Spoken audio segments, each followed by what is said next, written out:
छे खाना खाइया नहीं रूसल छे समझाबी कतनो नहीं मानैया मौगी देवा घर जाई लका नैया समझाबी कतनो नहीं मानैया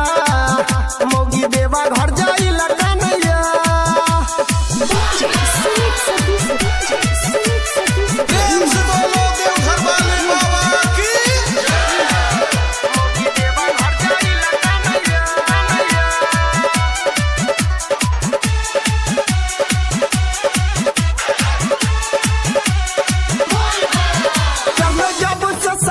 हमरा के नया तंग करे पाँव पकड़ के निहोरा गमछा बांधे हमरा माथे कहे चलू पिया साथे कांवर कीन दिया ना जोरा जोरा चल जब से सावन हमरा के नया तंग करे पाँव पकड़ के निहोरा मन हमारो करैया जैती हो जल भोला के चढ़ैती हो मन हमारो करैया जैती हो जला बाबा पे चढ़ती हो बाकी छछन के मन रहैया मौगी देवा घर जाई लका नैया समझाबी के तना नहीं मानैया मौगी देवा घर जाई लका नैया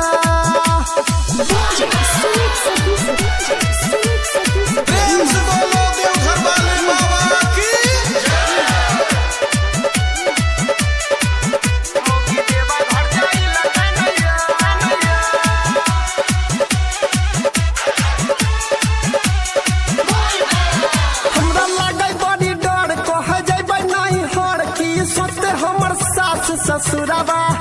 नैया घर में धान कोना करबै दर्शन दुख बुझे न चढ़लै कोन कसुराबा हमरा लागै बड़ी डर कह जइबै नहीं हर की सोते हमर सास ससुराबा निक लागे नैया ये करबी है मेला केना के घुमैबै खाली जेब हो निक लागे नैया ये करबी है मेला कोना के घुमैबै खाली जेब होई है देखी देखी लोग हंसैया मौगी देवा घर जाई लका नैया समझाबी के तना नहीं मानैया मौगी देवा घर जाई लका नैया अभी आप सुन रहे हैं तेनवाही से माँ दुर्गा म्यूजिक की प्रस्तुति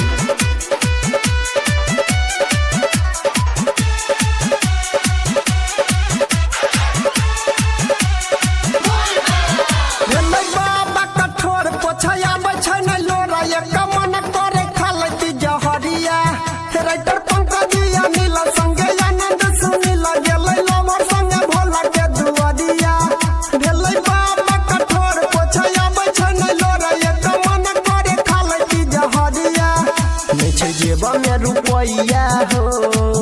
करी कवन रुपैया हो नहीं छै जेब में रुपैया हो करी कवन रुपैया हो